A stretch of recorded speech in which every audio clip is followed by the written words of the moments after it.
گیا۔ اہل بیت کا یہ لٹا ہوا قافلہ جس وقت کربلا کے میدان سے رخصت ہوا، اس وقت کا قیامت خیز منظر ناقابل بیان ہے۔ واقعہ کربلا کے ایک عینی شاہد کا بیان ہے کہ جگر گوشہ بطول کا سر مبارک نیزے پر لٹکائے ہوئے اہل بیت کے قافلے کے آگے آگے تھے، پیچھے 72 شہداء کے کٹے ہوئے سر دوسرے سپاہی اپنی نیزوں پر بلند کیے ہوئے جا رہے تھے۔ خاندان رسالت کا یہ قافلہ جب میدان کربلا کے قریب سے گزرا اور وہاں شہدائے حرم کے جنازوں پر نظر پڑتے ہی خواتین اہل بیت بیتاب ہو گئیں۔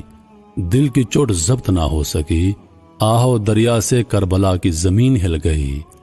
حضرت زین العابدین بیماری کی وجہ سے غش پہ غش کھا کر گر رہے تھے اور حضرت شیربانو رضی اللہ عنہ انہیں کسی نہ کسی طرح سنبھالا دے رہی تھی۔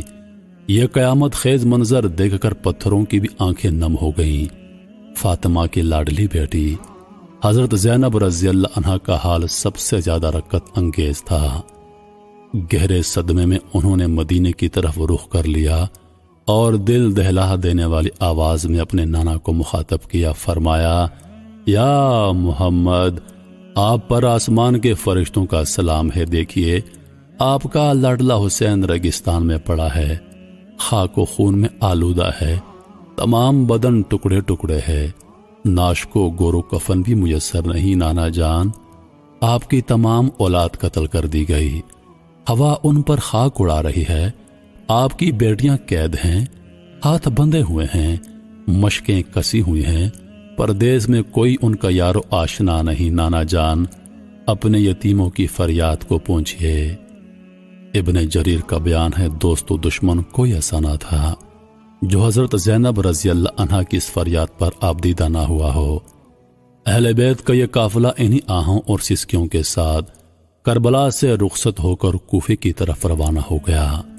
شام ہو چکی تھی۔ ایک پہاڑ کے دامن میں یزیدی فوج کے سرداروں نے پڑاؤ کیا اور اہل بیت اپنی سواریوں سے نیچے اتار لیے گئے۔ چاندنی رات تھی، رسیوں میں جکڑے یہ قیدی رات پر سسکتے رہے، حتیٰ کہ انہیں نماز تک ادا نہ کرنے دی گئی۔ رات کے پچھلے پہر حضرت زینب رضی اللہ عنہ مناجات میں مصروف تھی کہ ابن سعد قریب آیا اور اس نے طنز کرتے ہوئے دریافت کیا، قیدیوں کا کیا حال ہے؟ کئی بار پوچھنے کے بعد زینب رضی اللہ عنہ نے منہ ڈھانپ کر جواب دیا، خدا کا شکر ہے چمن تاراج ہو گیا، ان کی اولاد قید کر لی گئی، رسیوں سے تمام جسم نیلے پڑ گئے، ایک بیمار جو نیم جاں بحق ہو چکا ہے اس پر بھی تجھ کو ترس نہیں آتا، اور انہیں تو ہماری بے کسی کا تماشا دکھانے اب تو ہمیں ابن زیاد اور یزید کی قربانگاہ میں لے جا رہا ہے۔ اتنا کہتے کہتے وہ پھوٹ پھوٹ کر رونے لگی۔ حضرت زین العابدین نے پھوپھی کو تسلی دی اور کہا، خون کے قاتلوں سے زور زبردستی کا کیا شکوہ کرنا، پھوپھی جان بس ایک آرزو ہے، ابا جان کا سر میری گود میں کوئی لا کر ڈال دے اور میں اسے اپنے سینے سے لگا لوں۔ ابن سعد نے کہا، گود میں نہیں، تیرے قدموں کی ٹھوکر پر لا کر ڈال سکتا ہوں، اگر راضی ہو تو اقرار کر۔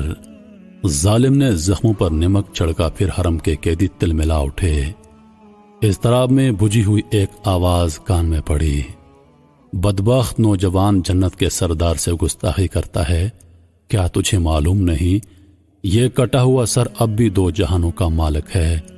ذرا غور سے دیکھ، بوسگار رسول اللہ صلی اللہ علیہ وآلہ وسلم پر انوار و تجلیات کی کیسی بارش ہو رہی ہے۔ صرف جسم سے رابطہ ٹوٹ گیا ہے، عرش سے رابطہ اب بھی قائم ہے بدبخت۔ اس آواز پر ہر طرف سناٹا چھا گیا۔ اسی غم کے عالم میں یہ قافلہ کوفہ پہنچا۔ مارے شرم و حیبت کے ابن سعد نے شہر سے باہر جنگل میں قیام کیا۔ رات کے سناٹے میں جب حضرت زینب رضی اللہ عنہ مناجات و دعا میں مصروف تھی، ایک ہلکی سی آواز کان میں آئی، بی بی کیا میں حاضر ہو سکتی ہوں؟ نگاہ اٹھا کر دیکھا تو ایک بڑھیا سر پر چادر ڈالے منہ چھپائے